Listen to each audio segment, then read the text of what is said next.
Welcome, friends. This is my 1964, early 64 really, because it's got 3 trim, but it's a 64, so maybe first year sold was April of 1964. So it's kind of an oddball year, oddball car. It has the right steering wheel, the right turn signals, and all the sheet metal on this car has never been replaced. So she may not be the prettiest, but this year she was definitely the quickest and the fastest, and took the championship, first race, and every race all year, all 3 of them. It got the #1 qualifier and highest mile an hour. So she proved to be the top dog for 2021. So was the car to beat. It will be the car to beat next year as well. I'm sure there's some very, very good teams coming with something for it, which I welcome. Should be fun. I want to say special thanks to Sean Gears, the Gears family, all of them, his son. They're none of this would have been possible without Sean. He gives you all kinds of good ideas and tips and knowledge, and I'm like forever thankful for being allowed to be jumping the team with them, because all that years of experience that he has really show when it comes to the performance that comes out of his shop.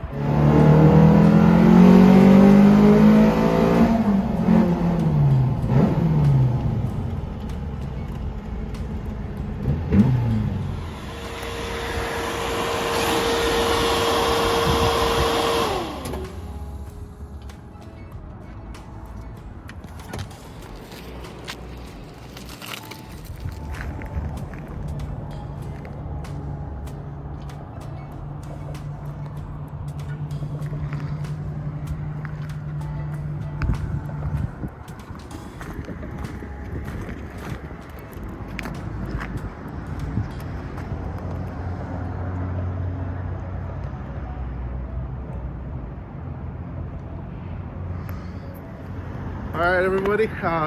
I get a lot of messages on the YouTube channel and on my Instagram as well about my bug.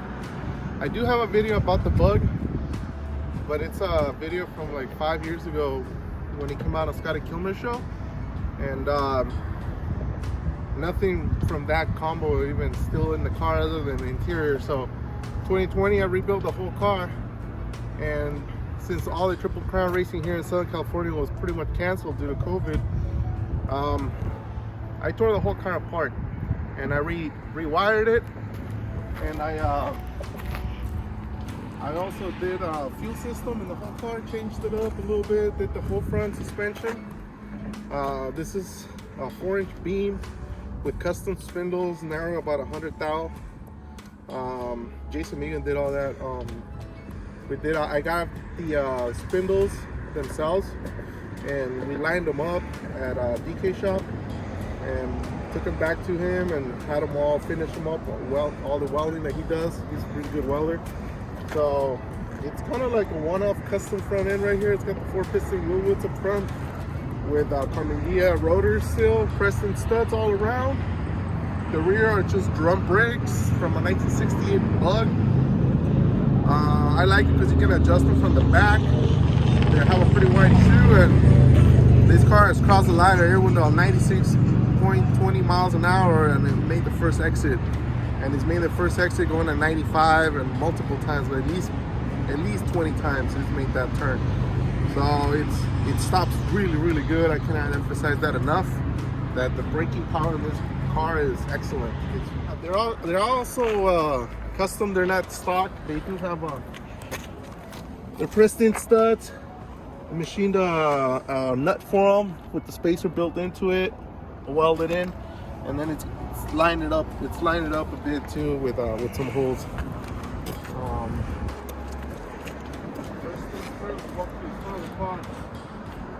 I've had this car for close to 9 years now, and it's been through 16, 17 engines. It's had 9 sets of wheels. There's a 3rd set of brakes on it. There's a third beam on this car. This is the fourth set of seats in the car. It's the second steering box. It's had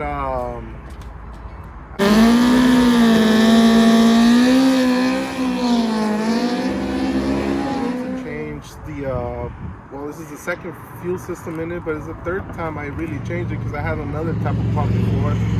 And then a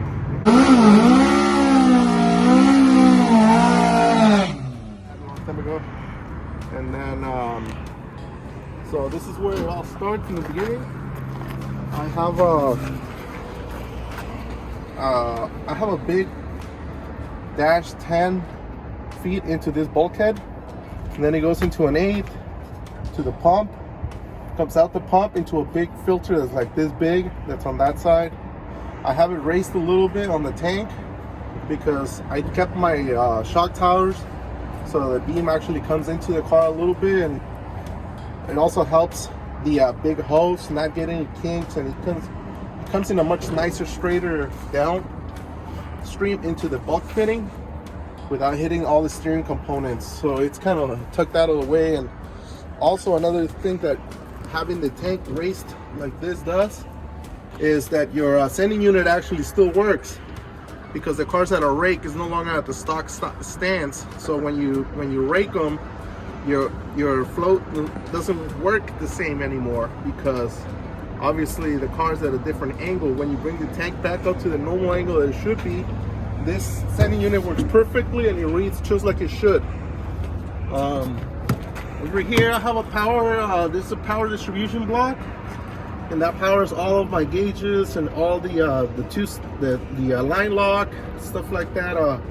It's all handled through this, which you will see the second part of the aftermarket wire harness. All the stock stuff is completely stock, left alone how it's supposed to be. It's not, I don't have anything other than what's supposed to be there going to the stock wiring harness, just to keep it separated from what's all the stuff that's been added to it. It's not interfering whatsoever with the stock one. It's got a carbon fiber hood hinges. It's got a fan right here. This fan, it's got a built-in VFD in it. So what it does is it picks up speed, slows down without shocking when it starts pulling power, it doesn't shock it. It goes up pretty smoothly. It's nice. It makes that a little frequency noise. 24,000 RPM for that fan, and it's really, really cool. When you're sitting on the staging lanes, you turn that on, blows right in your face, and keeps you a little cooler. Takes that edge out when it's super hot, and it just, relaxes you a little bit, dries up your face from all the sweat. All right, so I used to have the stock glove box that got damaged a long time ago, and oh well, I had to go. Let me close this hood now. Okay, so I kept the antenna because I feel if I take this off, she's gonna look ugly anyway. The mirror fell off today, just today. I tried tying it up and it broke off, so it's been there. Now here in the cockpit, I have this is a speedometer from when I bought it from Tosh on Instagram. This dude is a guitarist. It's like a famous musician, I think. He sold me a bunch of stuff, some hella lenses and this speedometer.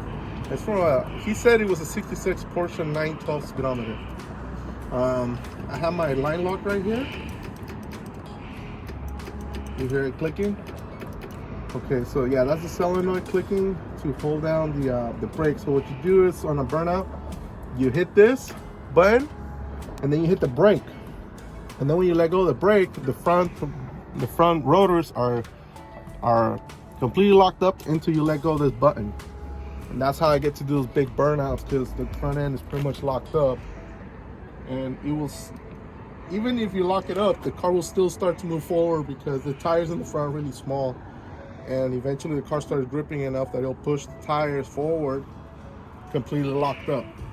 When it starts to do that, it's no good, because then the car is going to eventually bite one way or another, and the car starts to do its thing. That's when I release it and let go and have the car go forward, and I'll just straighten it up to get it where I need it to be. I have this is oil pressure gauge, oil pressure, oil temperature, and this is my charging status. I really like that because it really lets me know the condition. I got it saved because of that before.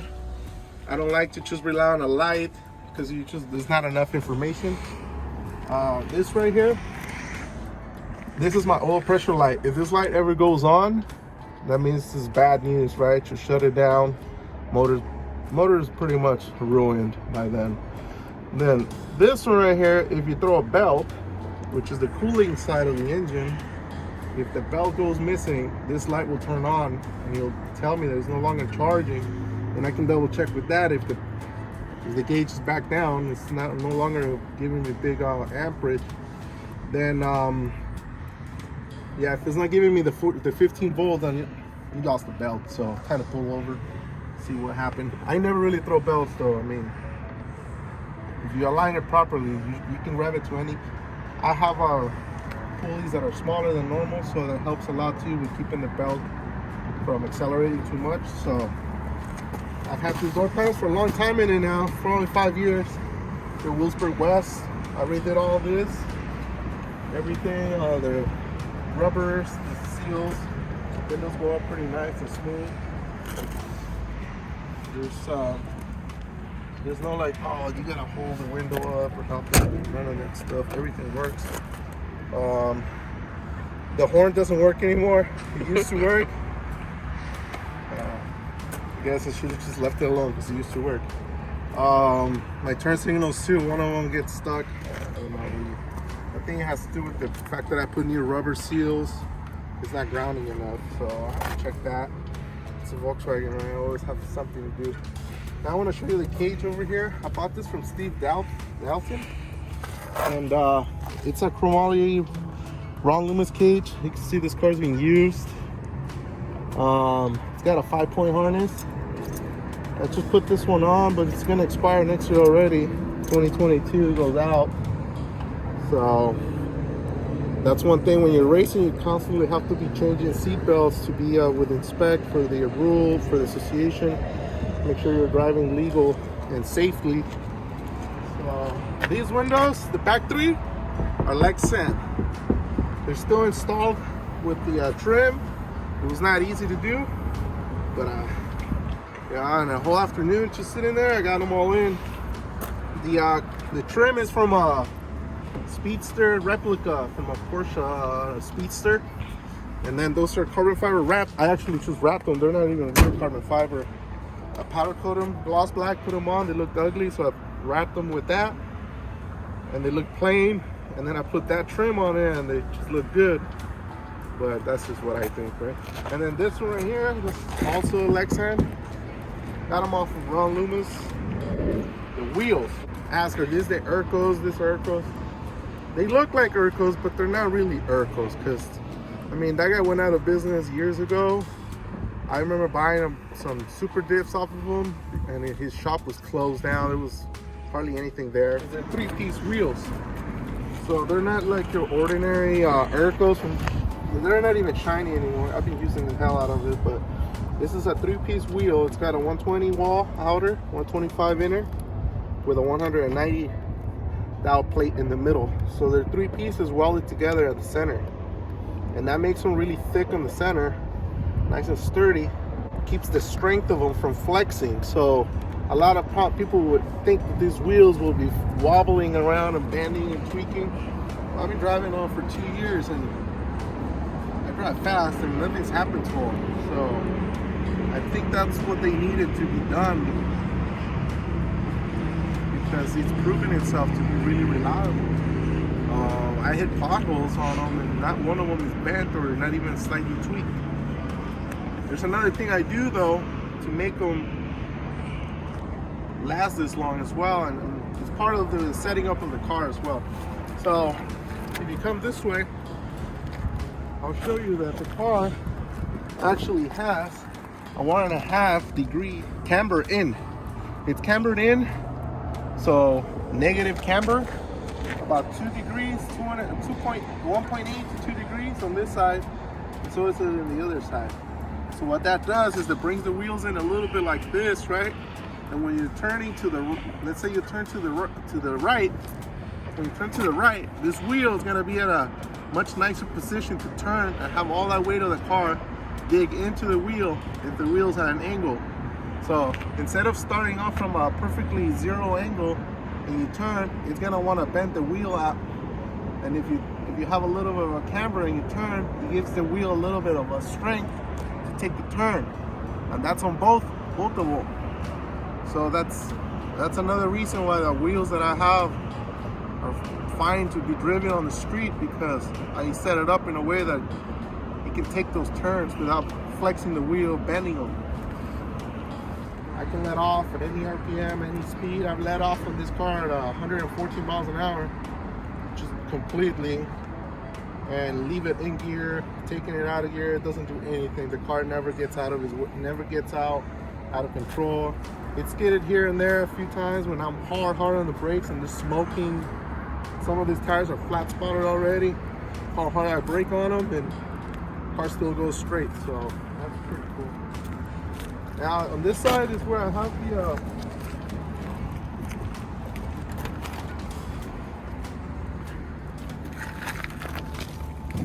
this is the aftermarket. It's on this side. Yeah. So here's my aftermarket harness that I just did. This one right here is all the fuse that I need to run everything external. When it comes to the gauges, the front end, the line lock, the 30 amps would be the fan for the oil cooler. The other one will be the fuel pump. And they're relayed right here. I have a spare one in case this breaks. Just plug it into that one, and then we can keep running. This is my small little battery. I believe this is the PC680. I made this bracket from an Amazon like $5 bracket mount. Slid some hose over it to, like, you know. And then this is my main battery disconnect. It should be on the positive side, but well, by the time I did it, it was too late. I had already cut some cables. But this definitely works because I never have the my battery drain completely. Every time I come into the car, you know, turn it on, car fires right up.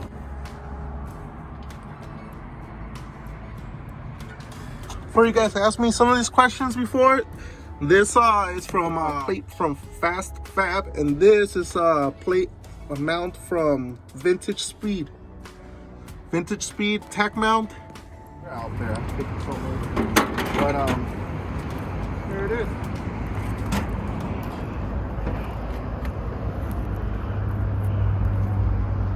So this is the first year we managed to win. This is my first championship ever. This year it was my first win ever. I got in runner-ups and I've been up in lots of semifinals, but it was really cool to finally win my first real street race at my local Triple Crown series. And it's a little bit of everything, man. This is a 2387 with all of Sean's cool secrets and performance. It's got his distributor, his crank trigger, carburetors, his cam. He set everything up like really bitchin'. The engine makes about, well, not about, it makes 260 horsepower. It's been proven on the track.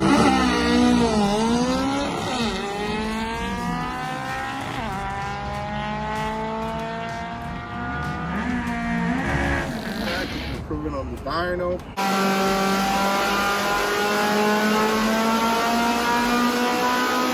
I mean, backed up by the dyno, but it's been backed up at the track with multiple runs.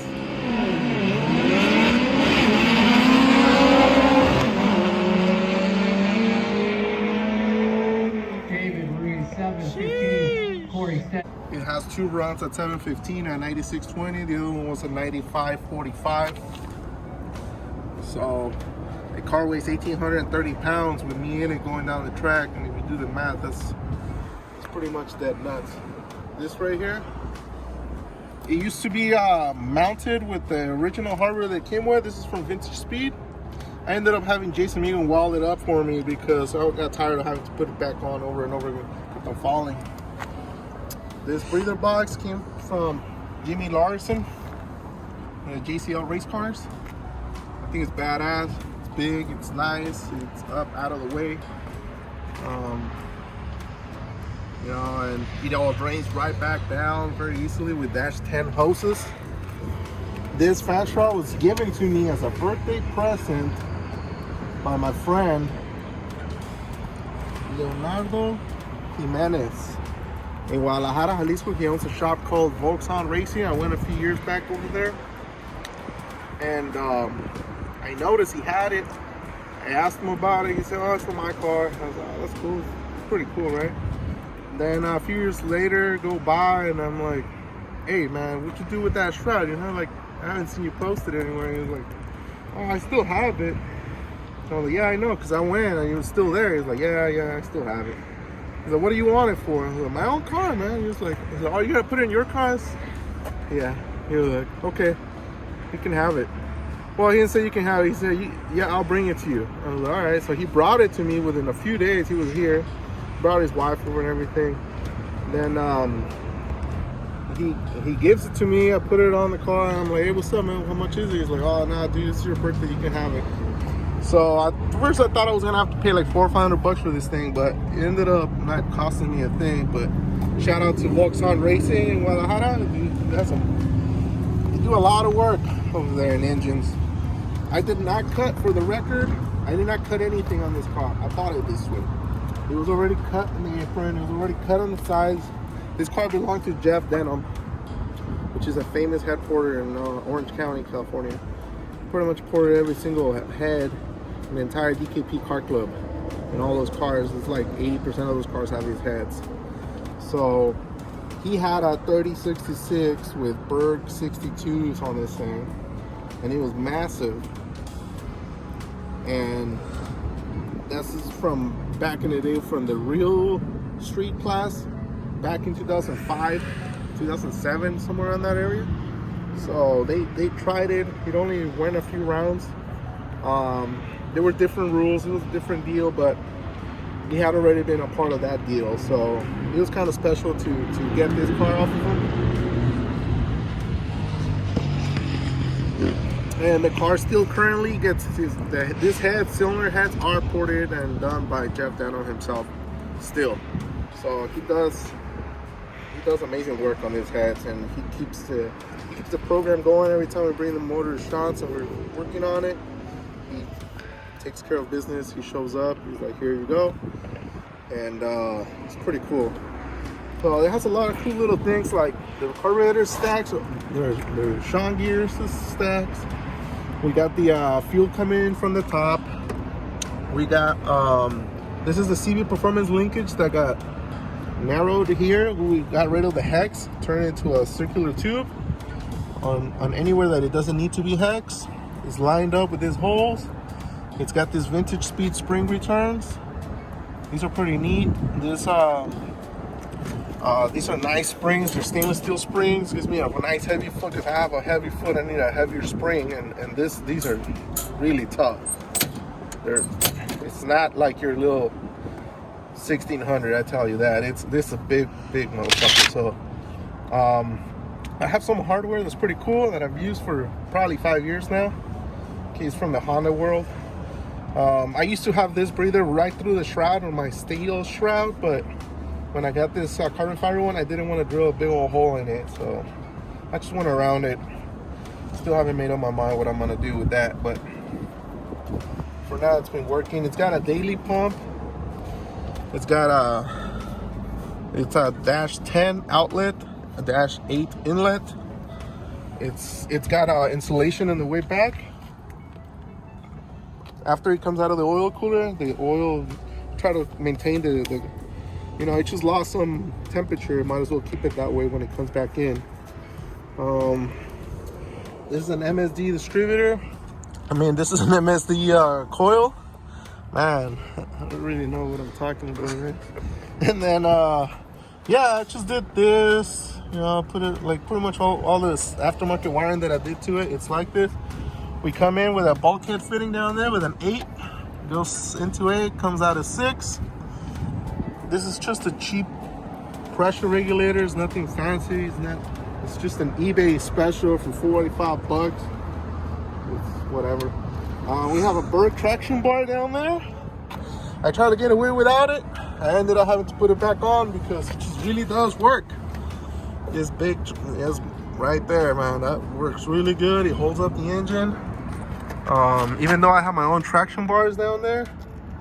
See those bars? There's one right there. And then there's another one right there. You see those? Yeah. See, those bars work really good. And they were doing the job, but got to the point where it can't hang no more. We got the Gears billet oil filter. It's really, really nice to be able to turn it on. Not worry about your shit blowing up, which happens to a lot of people. I got Urkel side covers on both sides. Stock valve covers. The best. You don't need anything else.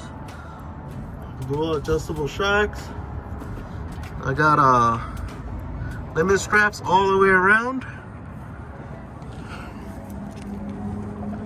This is a custom header.